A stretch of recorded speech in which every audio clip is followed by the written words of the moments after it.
Yo, what's up all my international players? Today we're here to talk about jump rope mistakes. Now here's the deal, when you're first getting started with the jump rope, you're gonna make mistakes. There's no way around it. This video is to make sure you don't make the most common mistakes that I personally used to make myself. Story time. So about 13, 14 months ago, Dan and I came together to create Zen Dude Fitness in a real way. We're like, yo, let's go all in on jump rope. And so I knew when I went all in on jump rope, I had to figure out how to jump rope like a ninja. And the way I was able to transition over the last 13, 14 months from going from a novice to now being pretty skilled with the jump rope is by avoiding these top jump rope mistakes I'm about to get into in this video. Now before I get into these top jump rope mistakes and how to avoid them, I want to mention that we still got this free 4-week challenge for y'all. So if you want to join that, you can click the link in the first line of the description, or you can click the button in the top right hand corner of the screen right now. Also, the jump rope that's going to be used throughout this video you can grab. Let's get into this video, shall we?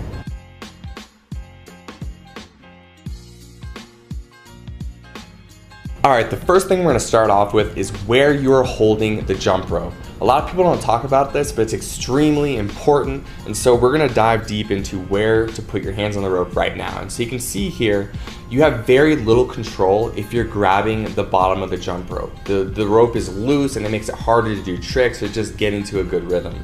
What you wanna do is choke up on the handles so your fingers are very close to the actual steel cable and the ball bearing. This will give you a lot more control of the rope and make the spin a lot smoother. Next, we just want to talk to you about the importance of having a good, high quality jump rope. There's a lot of jump ropes out there and a lot of really inexpensive ones. And the reason why we talk about the cross rope so much is because it is the highest quality rope out there and it does make a significant difference in your ability to jump rope with more skill and your ability to jump rope, period. So the next thing we're going to cover here is a very subtle example of what it looks like to have your wrists too far apart. And so you can see here, when your wrists are too far apart, when you try to do tricks, for example, the crisscross, you end up tripping over the rope because it's spread too long, right? And so that means there's not enough depth on the rope to be able to make it underneath your feet.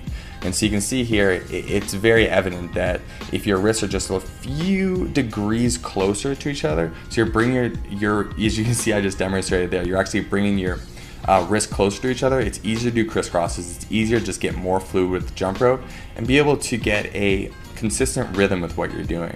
And so a beginner mistake a lot of people make is they have their wrists too far apart, so they trip over the rope. So just remember, whenever you're doing any tricks, bring your wrists just a little bit closer together and it's gonna feel a lot smoother for you. Next thing we want to talk about is having just straight up good posture when you're jumping rope. You want to create this nice alignment from this crown of your head down through the balls of your feet. So as you're hopping and you're jumping rope on the balls of your feet, you want to keep your shoulders back and down, and you want to really focus on keeping that core and those glutes tight so you're not bending over, you have good posture throughout the movement. Next thing we want to talk about is how high you're going to be jumping off the ground when you are jumping rope.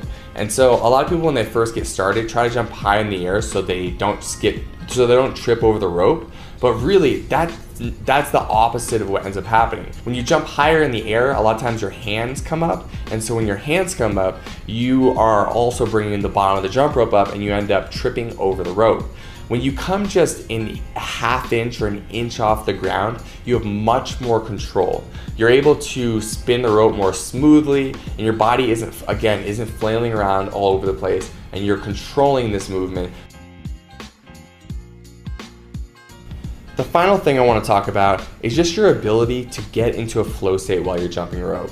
If you're really self-conscious about yourself and you're worried about tripping up or people see you tripping up, just let all of that go. All that, worry about like messing up or like not, getting as good as you want to, as fast as you'd like to, like don't worry about that stuff.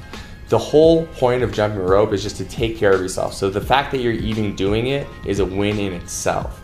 Now beyond that, if you want to focus on enjoying it even more, you want to really just get into the state of being where the only thing that exists is every skip of that rope. And so you want to even close your eyes sometimes and focus on just the movement of that rope, or if you're listening to music, just the beat as every beat drops. And so put yourself in a state of being where you're completely present, and you're gonna get better at jump rope so much faster.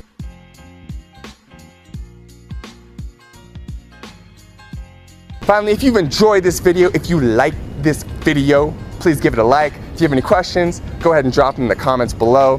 Please subscribe to the channel. ZenNu Nation is growing day by day. We appreciate each and every one of you so much. So another sub means another family member, so come on in, join us, we'll hook you up. Thanks so much for watching this video. Zen Dudes out.